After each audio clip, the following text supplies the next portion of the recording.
Placer estar aquí con Sebastián, que nos va a defender su trabajo de tesis doctoral, que se titula Flujos activos de carbono en el giro subtropical, en la zona noreste del giro subtropical. Y antes de empezar la defensa, pues os quería presentar al tribunal, que algunos ya los conocéis y otros quizá no los conozcan. A mi derecha del todo tengo a Mariluz Fernández de Puelles, que es investigadora del Instituto Español de Oceanografía en Palma de Mallorca. A la izquierda está Pablo Sangra, que le conocen, que es profesor de Oceanografía Física. Alonso Hernández Guerra, que también es profesor de Oceanografía Física de la Universidad de Las Palmas de Gran Canaria.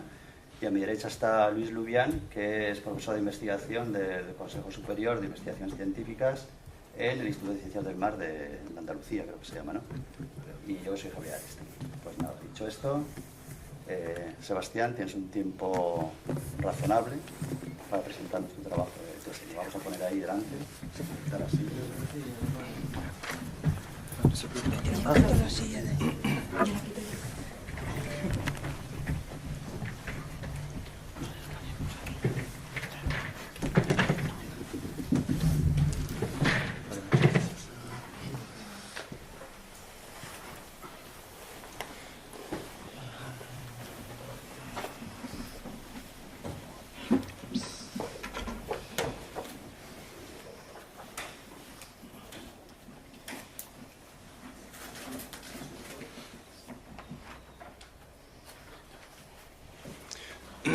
Hola, buenas tardes a todos. Muchas gracias por asistir. Con el permiso de los miembros del tribunal voy a proceder a la defensa de mi tesis doctoral titulada Flujos activos de carbono en el giro subtropical del Atlántico Noreste, dirigida por el doctor Santiago Hernández León de la Universidad de Las Palmas y codirigida por la doctora Lidia Yebra Mora del Instituto Español de Oceanografía. Esta presentación se organiza de la manera siguiente: una introducción, los objetivos de este trabajo, los resultados y una síntesis, y finalizaré con las conclusiones.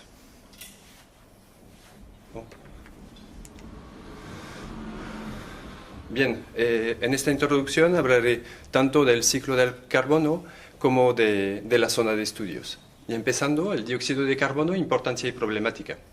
Como bien sabemos, el CO2 representa solo una baja concentración de los gases atmosféricos, pero a pesar de esto presenta un alto impacto en el cambio del clima global, ya que es un gas de efecto invernadero y, debido a, como podemos ver en esta figura de Sarmiento y Gruber del 2002, no ha parado de subir la concentración atmosférica desde el periodo de la Revolución Industrial, para llegar a unas 395 partes por millón, según la página web de la NOAA. Bien, en esta otra figura de Sarmiento y Gruber vemos los flujos entre los dos principales componentes, entre la atmósfera y los dos principales componentes del ciclo del carbono, en petagramos de carbono por año. Y cabe destacar en esta figura que el océano es el mayor sumidero de este sistema, presentando y su capacidad para intercambiar el CO2 con la atmósfera y para almacenarlo en las zonas más profundas hace que es un elemento crítico para estudiar. Y nosotros vamos a determinar esta flecha. Bueno, existen dos grandes mecanismos que influyen sobre el ciclo del carbono en el océano. Está por una parte la bomba física, también llamada bomba de solubilidad, y también está la bomba biológica. En cuanto a la bomba física, existen dos mecanismos. La alta solubilidad del CO2, especialmente en las aguas frías, junto con la formación de aguas profundas y la circulación, son capaces de bombear el CO2 a las aguas profundas. Existe el fenómeno inverso, como podemos ver en las zonas de afloramiento. Existe una ventilación y, dependiendo de la diferencia de presión parcial entre el agua y la atmósfera, se va liberando o no más CO2. Y aquí en esta imagen de temperatura superficial del afloramiento del Pacífico podemos ver la magnitud de este tipo de afloramiento. Bien, en cuanto a la bomba biológica, en lugar de presentar la típica figura de Chisholm del 2000, que aunque muy vista, es incompleta, visto los conocimientos que tenemos en la actualidad, y presentó esta otra figura de Aristegui, no publicada. La bomba biológica es responsable del transporte del carbono atmosférico a través de los sistemas biológicos. Los organismos autótrofos presentes en la capa epipelágica son capaces, a través de la fotosíntesis, sintetizar materia orgánica, capturar el CO2. Una vez en el sistema, este carbono va circulando entre los diferentes elementos de la cadena trófica y el destino final de este carbono depende de actividades biológicas tales como la ingestión, la excreción, la respiración y la mortalidad. Por una parte, se realiza una transferencia de esta materia orgánica por sedimentación. Aquí el carbono orgánico particulado por sedimentación se llama flujo gravitacional o flujo pasivo. Y por otra parte, los organismos migradores son capaces de transportar parte de esta producción primaria por flujo activo. Y transportan carbono orgánico o carbono orgánico disuelto. Carbono orgánico particulado o carbono orgánico disuelto. Bien, el flujo activo es el mecanismo por el cual el carbono ingerido por los migradores en las capas superficiales del océano es transportado hacia las capas profundas. Vamos a estudiar estos movimientos verticales que están debidos a organismos presentes en lo que se llama capa de reflexión profunda. Es una comunidad muy variada en la cual no voy a entrar en detalles de composición taxonómica, ya que nosotros nos centramos en el estudio del mesozooplancton, que conforma esta capa, que es la masa naranja aquí en esta imagen. Bien, ¿qué ocurre ahí? El mesozooplancton durante la noche se encuentra en la capa epipelágica, donde se va alimentando.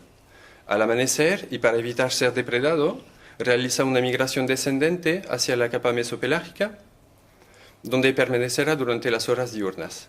Al anochecer, empieza una migración hacia la capa epipelágica, donde volverá a alimentarse. Este flujo constante, debido a la migración, este flujo constante de materia y energía, reviste una gran importancia en cuanto al secuestro del carbono. Bien, la zona de estudio que aparece aquí, el recuadro azul, la cuenca canaria. En esta figura de Aristegui et al. 2009, redibujada por Mason, vemos las flechas azules, en azul claro las corrientes superficiales y azul oscuro la corriente de talud, con aquí al norte la corriente de las Azores, atravesando el archipiélago canario la corriente de Canarias y aquí al sur la corriente norecuatorial. En esta zona, Sangraetal en 2009 describe una zona de alta variabilidad mesoescalar que llama Canary Eddy Corridor o SEC, que presenta numerosos vórtices mesoescalares, tanto ciclónicos como anticiclónicos. En esta área de estudio también observamos la zona de afloramiento norafricano y así podemos determinar que en esta zona de estudio existen tres zonas: la zona influenciada por el afloramiento, la zona de alta actividad mesoescalar y una zona oligotrófica. Bien, como objetivos de este trabajo, primero quisimos desarrollar un modelo matemático simulando las migraciones verticales.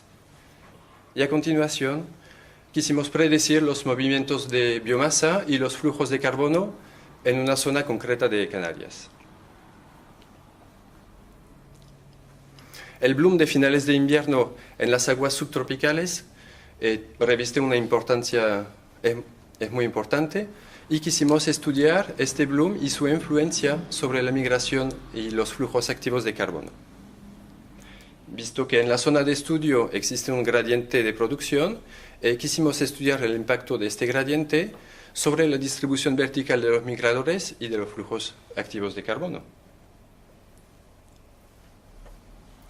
Estudios anteriores muestran la variabilidad estacional que existe en las zonas de afloramiento y así quisimos comprobar si la variabilidad estacional tiene alguna influencia sobre el flujo activo de carbono. En cuanto al ciclo lunar, también existen estudios publicados que demuestran que el ciclo lunar tiene un impacto sobre el ciclo productivo del zooplancton, así que quisimos estudiar las consecuencias del ciclo lunar sobre el flujo activo de carbono. Bien, aquí ahora en metodología voy a empezar primero por el estudio numérico. Nos basamos en un modelo de Andersen y Nival de 1991 que describe la biomasa, función del tiempo y de la profundidad, y ellos determinan una suma de tasas metabólicas C constante y determinan una velocidad de migración vertical dependiendo de la influencia absoluta de la luz, de la irradiancia y la tasa de modificación de la irradiancia en esta figura aquí, en esta fórmula, perdón. La ecuación elegida es más sencilla. Empleamos una variable forzante, la irradiancia, totalmente simulada comparada con el modelo de Andersen y Nival, que ellos usan registros de esta irradiancia a lo largo de un día. En nuestro caso es simulada y depende de coordenadas geográficas determinadas, de la hora del día y del día del año. Empleamos un factor abiótico, la temperatura, un perfil de temperatura, el cual nos permite calcular, gracias a las ecuaciones proporcionadas por Ikeda en 1985, podemos determinar el flujo de carbono de la biomasa. En cuanto a la zona de muestreo, se realizaron 3 campañas y 9 meses de muestreo semanal. Primero realizamos una campaña al norte del archipiélago, una zona menos influenciada por los procesos mesoescalares. También se realizó el muestreo semanal alrededor de la isla de Gran Canaria. Y las 2 últimas campañas se realizaron según estos transectos que muestreamos durante 2 periodos contrastados del año. El muestreo físico se llevó a cabo empleando una roseta equipada con CTD y botellas Niskins, y el muestreo semanal se realizó con CTD Siebert 25, lo cual nos permite obtener datos de temperatura, conductividad y fluorescencia.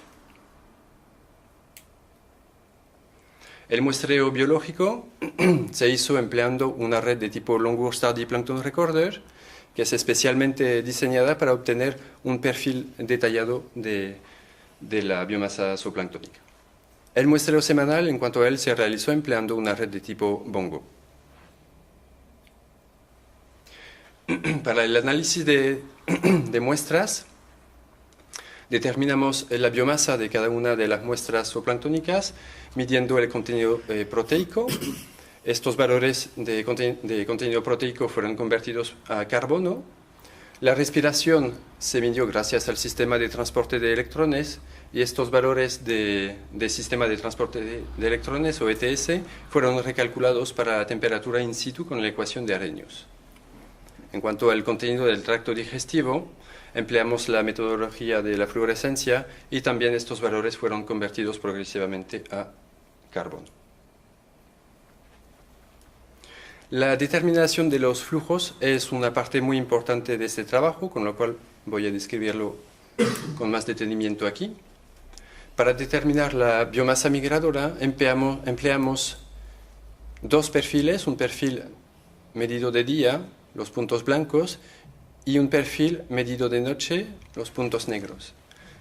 Realizando un cálculo de día menos la noche, obtenemos este tipo de gráfica de variación de día menos la noche. En estos perfiles, los valores negativos son los valores que se observan en el perfil de noche, mientras que los valores positivos son los que se observan de día.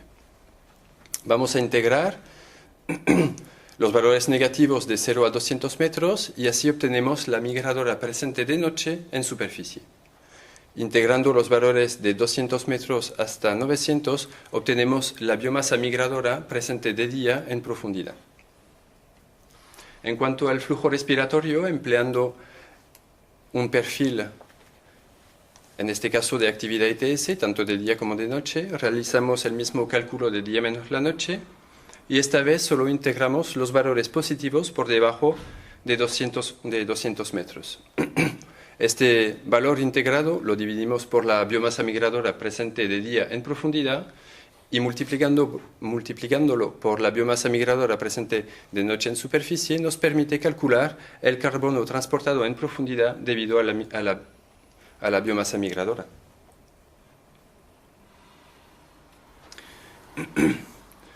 La determinación del metabolismo de la comunidad migradora también ha sido un elemento muy importante en nuestro trabajo. Nos basamos en la ecuación de Ikeda y Motoda de 1978, que dice que la ingestión es igual a 35% de respiración, más 35% de crecimiento, más 30% de gestión. A partir de esta ecuación sacamos una ingestión que denominamos ingestión potencial, que equivale a 2,5 multiplicado por la respiración. Esta ingestión potencial representa la cantidad total de carbono necesaria a la comunidad migradora para mantener su metabolismo. También empleamos una ecuación de Hernández-León et al. 2002 para determinar el índice de omnivoría de esta comunidad.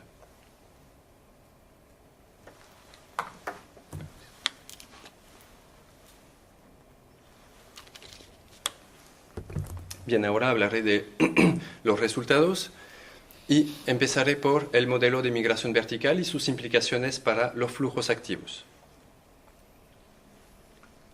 Bien, como comenté antes en metodología, nosotros simulamos un campo de irradiancia, como pueden ver aquí, que actúa como en la naturaleza, disminuyendo rápidamente a medida que aumenta la profundidad.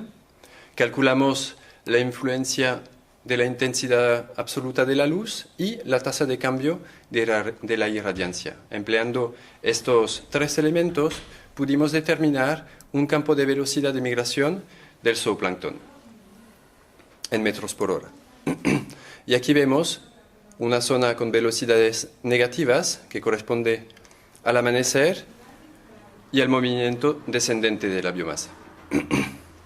Y en cuanto aquí, observamos una zona con valores positivos que corresponde al movimiento ascendente del zooplancton. Bien, la evolución de la biomasa migradora, aquí en esta figura en miligramos de carbono por metro cúbico. Inicializamos el modelo empleando primero un perfil nocturno con valores de biomasa altos en la capa epipelágica y vemos que al amanecer realizan un movimiento descendente hacia la zona mesopelágica, donde se quedan durante las horas diurnas. Y cuando anochece, pues realizan un movimiento hacia la zona epipelágica. También realizamos una simulación empleando un perfil de día, donde la biomasa se encuentra en la zona mesopelágica y que al anochecer realizan una migración hacia la capa epipelágica. Bueno, aquí en esta figura presento la variación de la biomasa de día menos la noche, con los puntos, o sea, la línea continua negra son los datos del modelo, mientras que la línea discontinua representan los valores in situ. Y vemos cómo se ajusta el modelo con los datos in situ. Bueno, en esta tabla comparativa muestro los resultados obtenidos a través de la simulación y los comparo con el perfil inicial. Vemos que la biomasa integrada de 28 a 352 metros presenta valores un poco más altos para la simulación que los que se observan en el perfil inicial. En cuanto a la biomasa integrada de 356 metros hacia 1000 metros de profundidad, la simulación muestra valores un poco menores que los que se observan en el perfil inicial. Eso sí, a pesar de tener estas pequeñas diferencias en cuanto a la biomasa, observamos que el máximo de profundidad, tanto de día como de noche, tanto para el modelo como para el perfil inicial, son muy similares, lo cual es un logro en sí. En cuanto al consumo, de oxígeno en profundidad, el flujo, observamos los valores calculados a través del ETS son muy similares a los que se observan en el modelo.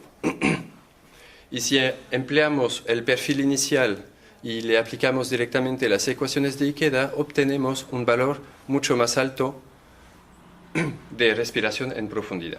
Con lo cual, los valores que podríamos esperar reales se situarían entre los perfiles iniciales de respiración medidos gracias al ETS y las simulaciones. Bien, ahora os voy a presentar la influencia del bloom de finales de invierno, metabolismo del zooplancton migrador y sus implicaciones sobre los flujos activos de carbono.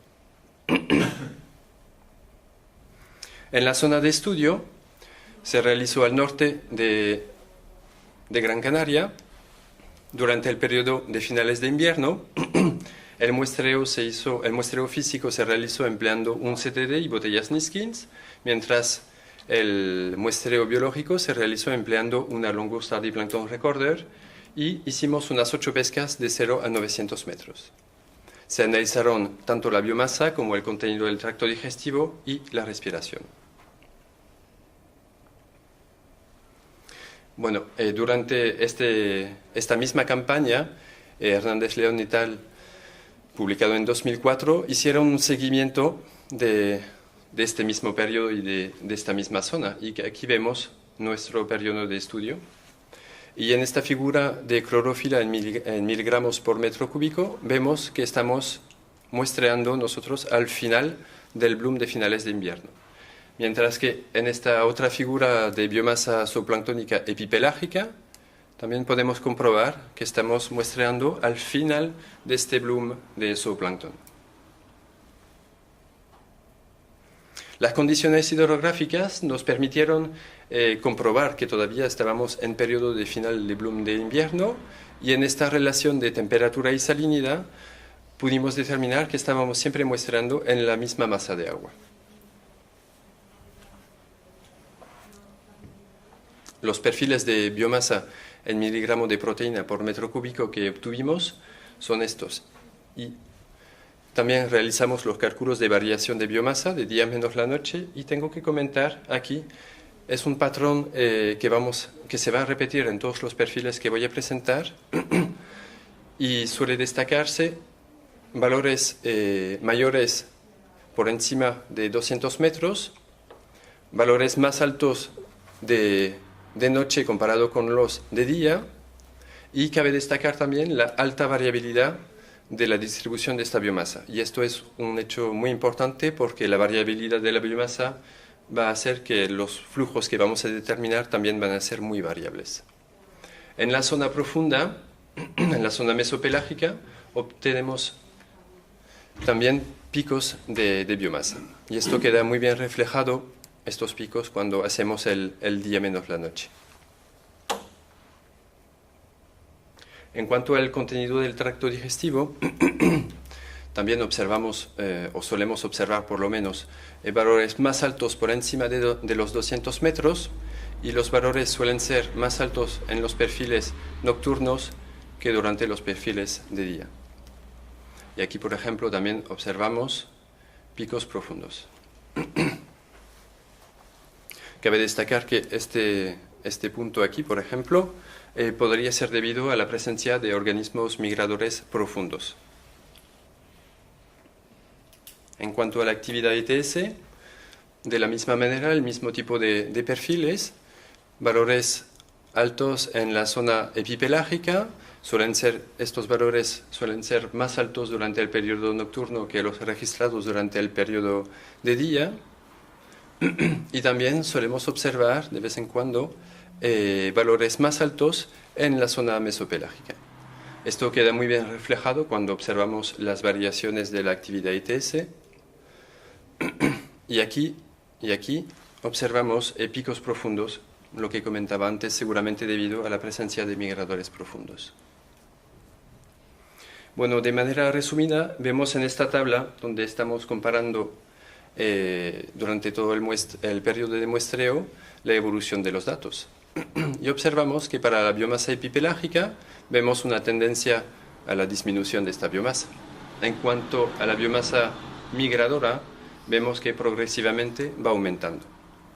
El flujo digestivo pigmentado, o good flux, muestra una tendencia a la disminución, mientras que el respiratory flux aumenta. Bueno, en esta imagen, para resumir, el flujo activo total en miligramos de carbono por metro cuadrado y la contribución al flujo pasivo. Vemos como la curva de clorofila disminuye, estamos al final del bloom de finales de invierno, la biomasa epipelágica zooplanctónica va disminuyendo y observamos que la biomasa migradora va subiendo. Los valores registrados de flujo activo total, en cuanto a ellos, van subiendo. Y esto se queda reflejado cuando calculamos la contribución al flujo pasivo con valores que van de 1,55 a 2,74%. Estos valores son muy bajos. Y si empleamos, como comenté antes en la metodología, la ingestión potencial, observamos que estos valores son un poco más altos, que van de 4,22 a 9% de contribución. No obstante, siguen siendo valores de contribución muy bajos.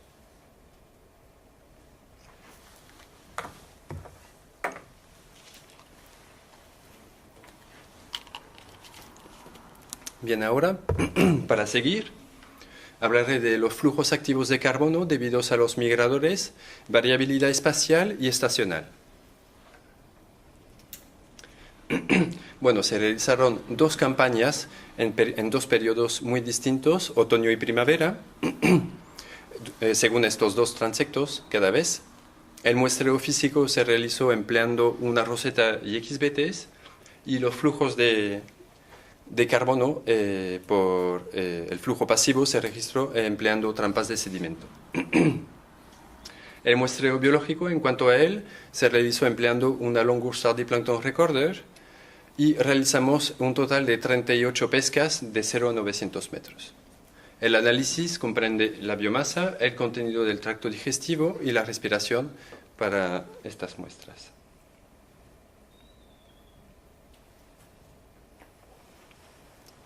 Bien, las condiciones hidrográficas durante el periodo otoñal, en el transecto norte y el transecto sur, observamos que cerca tenemos una zona de influencia del afloramiento. A continuación tenemos la zona de transición canaria, la zona de alta actividad mesoescalar y a continuación una zona oligotrófica, más oligotrófica. En cuanto al transecto sur, pues de la misma manera son tres zonas, una influenciada por el afloramiento. Después observamos una zona de alta actividad mesoescalar y aquí en este caso el frente termoalino y un remolino ciclónico. Y a continuación una zona más oligotrófica. Y en esta figura, en las secciones de salinidad, cabe destacar la gran variabilidad que se observa entre el transecto sur, que presenta mayor variabilidad que el transecto norte. En cuanto a las condiciones hidrográficas observadas durante la primavera, de igual modo, una zona en el transecto norte influenciada por el afloramiento, a continuación la zona de transición canaria, la zona de alta actividad mesoescalar y una zona oligotrófica. En el transecto sur también estamos bajo la influencia del afloramiento. Viene a continuación una zona de alta actividad mesoescalar que presenta en este caso el frente termoalino, un remolino anticiclónico y un remolino ciclónico. Y a continuación una zona más oligotrófica. Y también observamos de igual manera en salinidad la alta variabilidad que presenta el transecto sur comparado con lo que se observa en el transecto norte. En cuanto a la distribución de la biomasa para el periodo otoñal, en miligramos de proteína por metro cúbico, lo que decía antes, suelen presentarse valores más altos en la capa epipelágica. En el transecto norte observamos valores que varían de 4 hasta un máximo de 6 miligramos de proteína por metro cúbico. En el transecto sur, observamos en ese caso valores que van de 4 hasta 16 miligramos de proteína por metro cúbico. De igual manera, observamos la misma distribución tanto en el transecto norte como en el transecto sur, y en la zona profunda observamos picos de biomasa en la zona mesopelágica, tanto en el norte como en el sur, con una cantidad mayor de biomasa en profundidad aquí en la estación más costera, más influenciada al afloramiento. Y esta variación, esta alta variabilidad en cuanto a la distribución de la biomasa queda muy reflejada cuando observamos estos perfiles. Es muy difícil sacar un patrón claro. En cuanto a las condiciones de primavera, observamos valores que varían desde 4 hasta 10 miligramos de proteína por metro cúbico en el transecto norte, mientras que en el transecto sur vamos de unos valores registrados de 4 hasta 10, 20 o hasta incluso 30 miligramos de proteína por metro cúbico. Valores muy altos. En el transecto norte, la distribución, mayores valores observados en la capa epipelágica, aunque también tenemos algunos picos como este, por ejemplo, en la capa mesopelágica. Y observamos también aquí picos profundos de biomasa. En el transecto sur, los valores suelen ser siempre más altos en la zona epipelágica.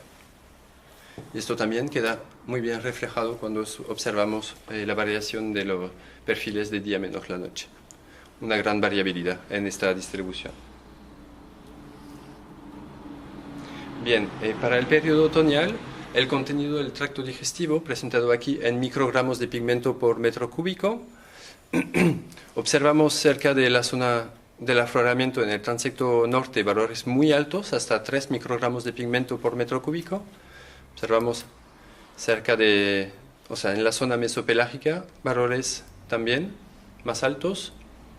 Y después estos valores suelen ser altos, pero en la zona mesopelágica. Apenas se nota en la capa pelágica. Aunque, por ejemplo, aquí en este perfil de estación 14, seguramente el hecho de que no se vea en profundidad sea debido al aplastamiento por la escala. En el transecto sur, los valores varían de 2 hasta 6 y hasta incluso 24 microgramos de pigmento por metro cúbico. Y principalmente este pico está situado en la zona mesopelágica.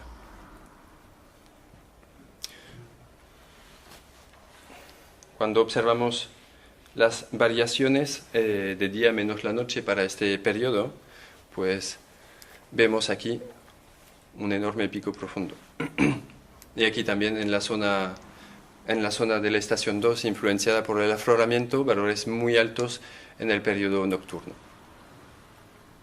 Aquí, por ejemplo, también observamos presencia de migradores, seguramente migradores profundos. Y para el periodo de primavera, lo mismo, el contenido del tracto digestivo en microgramos de pigmentos por metro cúbico. Los valores registrados son un poco más bajos que los observados anteriormente y varían de 0,3 hasta 2 microgramos de pigmento por metro cúbico en el transecto norte, mientras que en el transecto sur van de 0,2 hasta 6 el valor máximo. Los valores son muy altos en la zona epipelágica, pero también observamos picos profundos en el contenido del tracto digestivo. En el transecto sur, pues de la misma manera que observamos antes, un pico profundo un pico en la zona mesopelágica y también aquí en estos otros perfiles. Y los valores suelen ser más altos en la zona epipelágica. Esta variación, la variación queda patente cuando observamos estos perfiles de día menos la noche.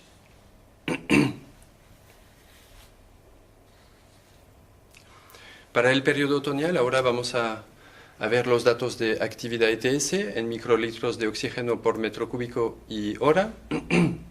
Los valores muy altos en la zona epipelágica y van hasta 200 200 microlitros de oxígeno por metro cúbico y hora en el transecto norte, en la zona epipelágica. Observamos un poco de actividad en la zona mesopelágica, pero debido al efecto de escala queda estas variaciones un poco aplastadas.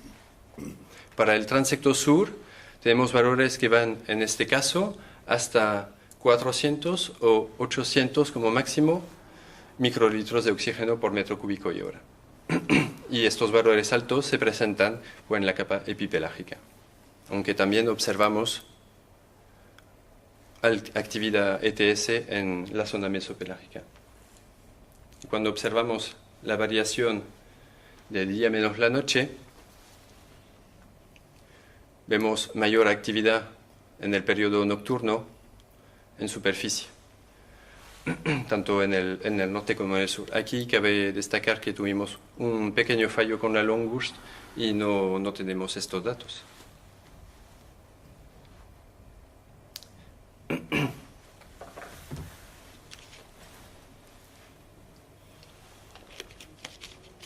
Para el periodo de primavera, una distribución muy similar, pero los valores van para el transecto norte de 150 hasta un máximo de 600 microlitros de oxígeno por metro cúbico y por hora. Y mientras que en el transecto sur van estos valores de 200 hasta 1200 microlitros por metro cúbico y por hora en la capa epipelágica, como aquí, aunque también se observan variación en esta actividad, en la actividad ETS en la zona mesopelágica. Cuando vemos los perfiles de variación de la actividad ETS, vemos efectivamente que hay mucha actividad, principalmente nocturna, en estos perfiles. Bien, en esta tabla de resumen voy a ir comparando el periodo otoñal con el periodo de primavera. En cuanto a la biomasa migradora, en milimoles de carbono por metro cuadrado, observamos valores muy similares para el transecto norte en estos dos periodos, que sea otoño o primavera. Mientras que en el transecto sur, primero los valores son más altos que en el transecto norte y que son muchísimo mayores los registrados en el periodo de primavera con lo que se registra en el periodo de otoño. En cuanto al índice de omnivoría, durante el periodo otoñal es más orientado hacia la omnivoría, mientras que en el periodo de primavera, como vemos aquí, es más orientado este índice hacia la carnivoría. Y se refleja muy bien este índice de omnivoría cuando miramos los flujos digestivos, que son mayores para el periodo otoñal que los que se registran en el periodo de primavera. En cuanto al flujo respiratorio, es 10 veces menor en el transecto norte comparado con los valores del transecto sur, y estos valores durante el periodo otoñal de flujo respiratorio son menores que los que se registran en el periodo de primavera. En cuanto al flujo total de carbono,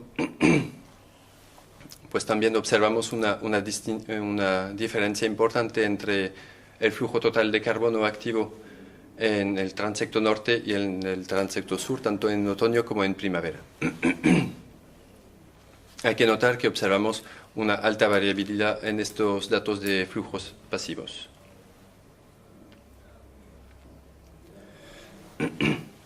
Bien, a modo de resumen de estos resultados, presento aquí el flujo activo total en milimoles de carbono por metro cuadrado y día, y observamos y la contribución al flujo pasivo en porcentaje, y observamos cómo los valores en el transecto norte para el periodo otoñal son menores que los que se registran en el transecto sur, y la mayor contribución al flujo pasivo se realiza en la zona de afloramiento y en la zona de actividad mesoescalar. Para el periodo de primavera De la misma manera, los flujos son más bajos en el transecto norte que los que se registran en el transecto sur y presentan en el transecto sur mayor contribución en la zona de actividad mesoescalar. En esta gráfica puedo hacer la comparación estacional de los flujos activos totales. En línea continua aparecen los datos que obtenemos para el periodo de primavera, mientras que en línea discontinua aparecen los datos que se obtienen para el periodo otoñal, tanto para el transecto norte como el transecto sur, y observamos que estos valores de flujo activo total son mayores durante el periodo de primavera que los que se registran en el periodo de otoño. Bueno, aquí presento la variabilidad de los flujos activos que se observa en la zona de estudio y era para mostrar la alta variabilidad registrada en estos flujos. Hasta ahora no teníamos una idea de la alta variabilidad en esta área y estuve cogiendo los valores mínimos observados y los valores máximos para cada uno de estos puntos. Y vemos aquí en la zona sur valores mucho más altos que los que se registran en el transecto norte, y los valores suelen ser más altos en las zonas de afloramiento o en la zona de alta actividad mesoescalar comparado con los que se registran en las aguas oligotróficas. Bueno, aquí presento la contribución de estos trabajos, de estas campañas, esos trabajos, estudios de campo. Contribuimos con nuestros datos a un 70% de los datos publicados en toda la zona de Canarias, mientras que contribuimos en un 30% aproximadamente al conocimiento total sobre los flujos activos de carbono. Bien, ahora voy a hablar de una parte un poco más teórica del secuestro de carbono y los ciclos lunares en el zooplancton.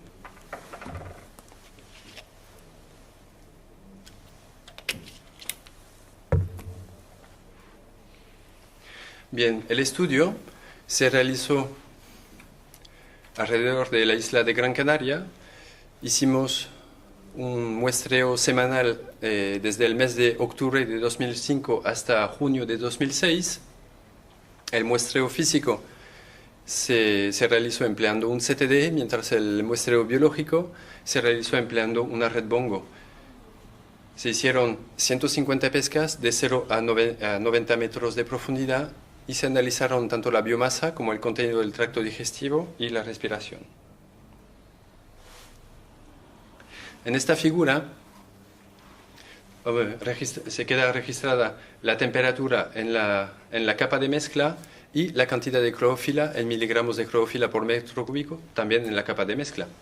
Y vemos que a medida que va disminuyendo la temperatura en la capa de mezcla, se va desarrollando el bloom de finales de invierno y presenta un máximo en el mes de febrero.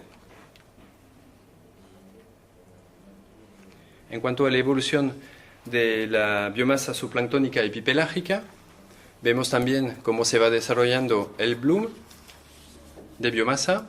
Presenta un máximo en el mes de marzo y aquí también va indicado el ciclo de iluminación lunar. Y aquí cabe destacar que durante la fase de luna llena los migradores no pueden alcanzar la capa epipelágica y no pueden comerse la producción zooplanctónica en la zona epipelágica, mientras que cuando no hay iluminación los migradores pueden alcanzar esta capa y comer la biomasa zooplanctónica epipelágica. Y aquí se ve reflejado cuando aumenta la iluminación, va creciendo la biomasa zooplanctónica epipelágica, mientras que cuando va disminuyendo la iluminación se va consumiendo esta biomasa zooplanctónica epipelágica. Bien, estas ecuaciones de Gara-Franchi, en las cuales sigue trabajando, permiten calcular la depredación sobre la biomasa zooplanctónica epipelágica. La mortalidad en esta ecuación es función de la iluminación lunar y se determinó que teníamos que emplear un crecimiento variable presentando un máximo 10 días antes del máximo de iluminación lunar.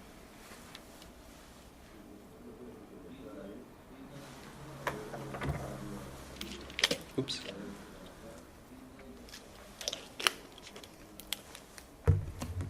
Bien, a partir de esta ecuación conseguimos reproducir la biomasa zooplanctónica, la evolución de la biomasa zooplanctónica epipelágica, como podemos ver en esta figura. Y vemos que los datos obtenidos a través de esta ecuación van siguiendo lo que son la biomasa zooplanctónica registrada durante este periodo. Y observamos, de igual manera, cuando aumenta la iluminación lunar, va aumentando la biomasa en la capa epipelágica. Y cuando va disminuyendo la iluminación lunar, se va consumiendo esta biomasa. Se determinaron M1, M2, M3, que son los tres picos de biomasa que se observan. Y vamos a estudiarlos. Ups.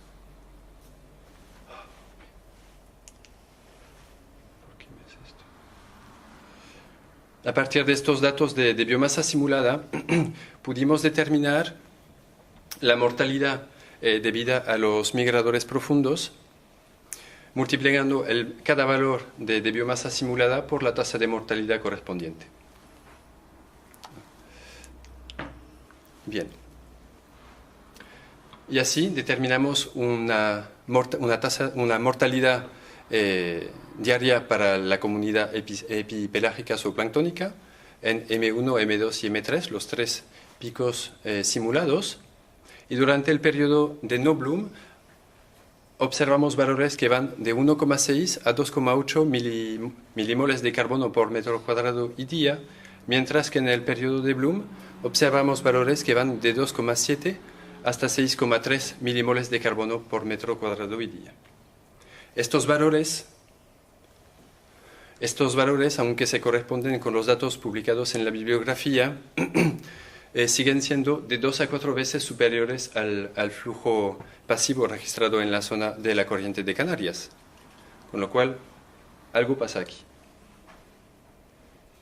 Bien, a modo de síntesis, aquí presento los valores de los flujos pasivos registrados en la zona de estudio y los flujos activos debidos al mesozooplancton migrador que estuvimos registrando, con valores en la zona de afloramiento de 0,3 a 9,3 milimoles de carbono por metro cuadrado y día.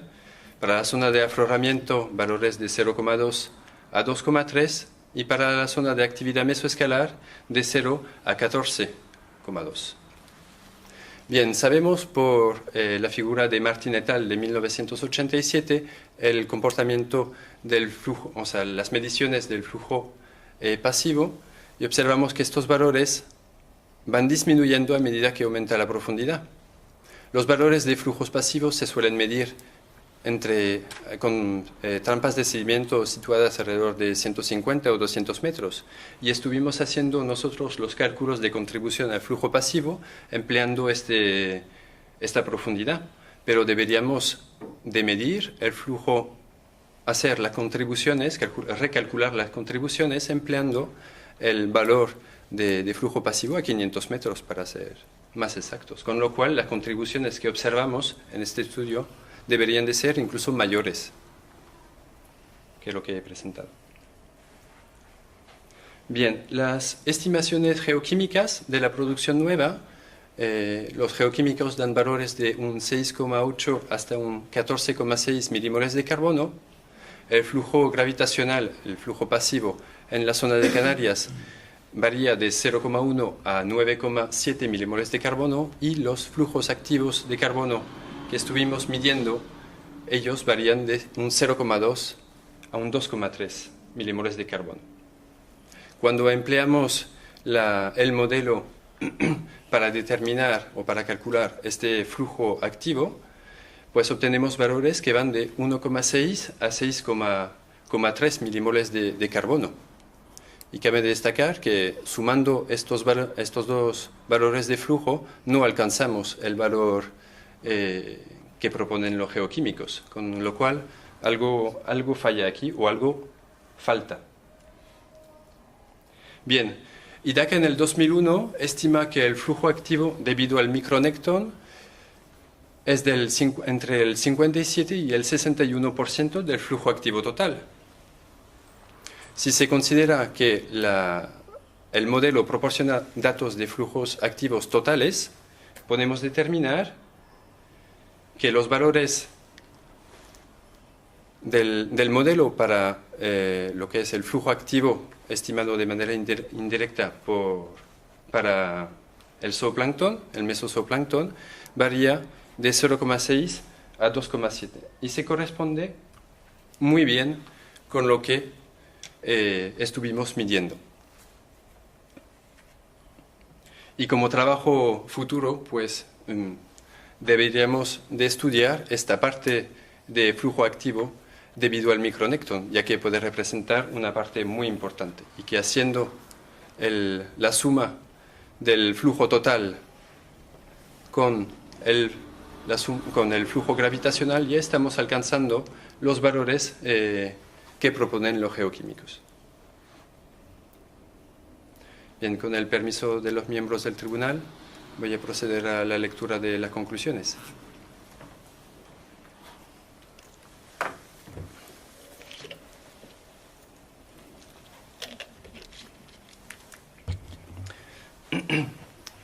El modelo desarrollado reproduce el comportamiento migratorio en términos de velocidad, amplitud migratoria, así como el flujo activo de carbono del zooplancton.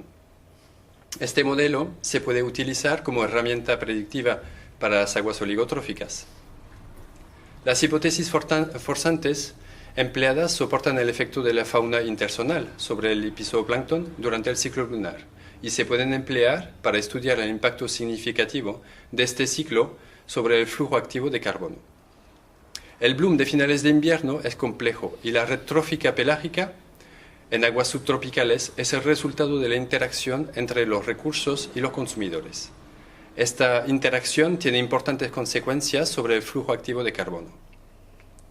Se ha cuantificado por primera vez el aumento del flujo activo de carbono durante el bloom de finales de invierno, indicando el destino de una parte de la materia orgánica producida anualmente en el océano subtropical.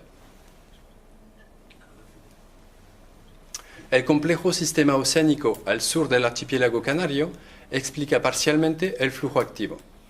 La alta variabilidad latitudinal y longitudinal observada en dicho flujo se relaciona con la productividad local, la estructura de la red trófica y la presencia de estructuras mesoescalares. El flujo activo de carbono, debido a los migradores verticales, varía estacionalmente, presentando flujos más altos durante la primavera que en el otoño. Tanto la biomasa epipelágica zooplanctónica como la biomasa migrante variaron según la estacionalidad. Este es el primer estudio que muestra el vínculo entre la productividad estacional y el flujo activo de carbono debido a los migradores verticales.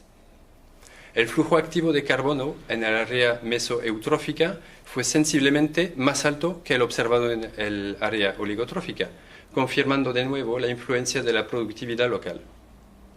Un aumento de esta implicó un mayor flujo y determinó el transporte y el destino de una parte de la materia orgánica producida anualmente en la zona de estudio. El uso de ecuaciones metabólicas demostró ser útil para determinar el origen del carbono activamente exportado por la comunidad migradora.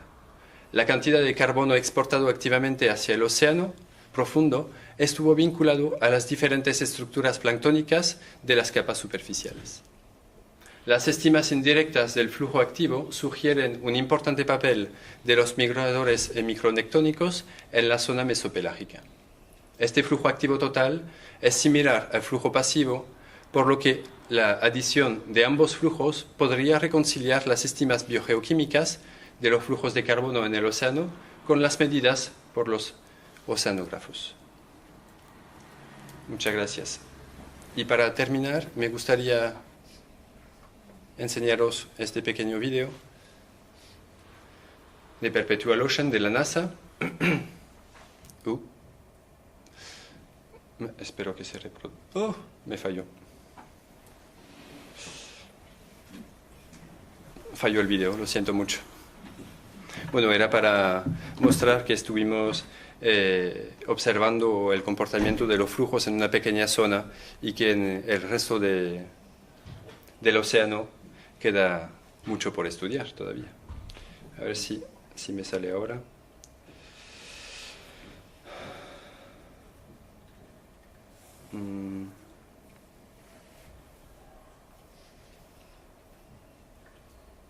Porque además este video es muy bonito.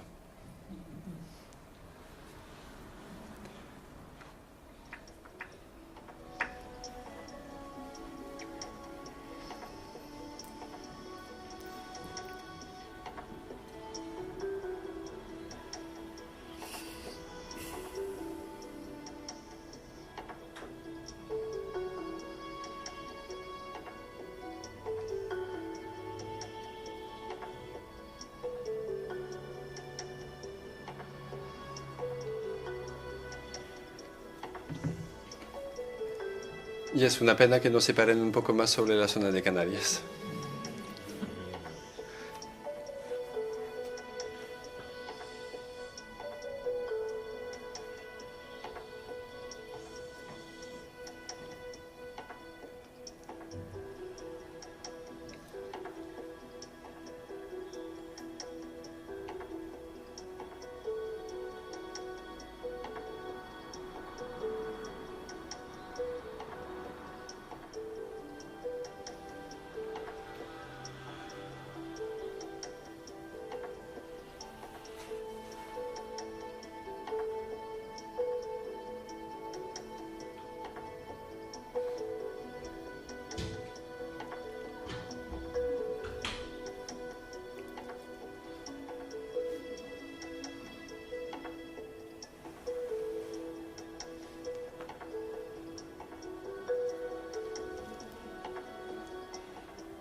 Muchas gracias a todos.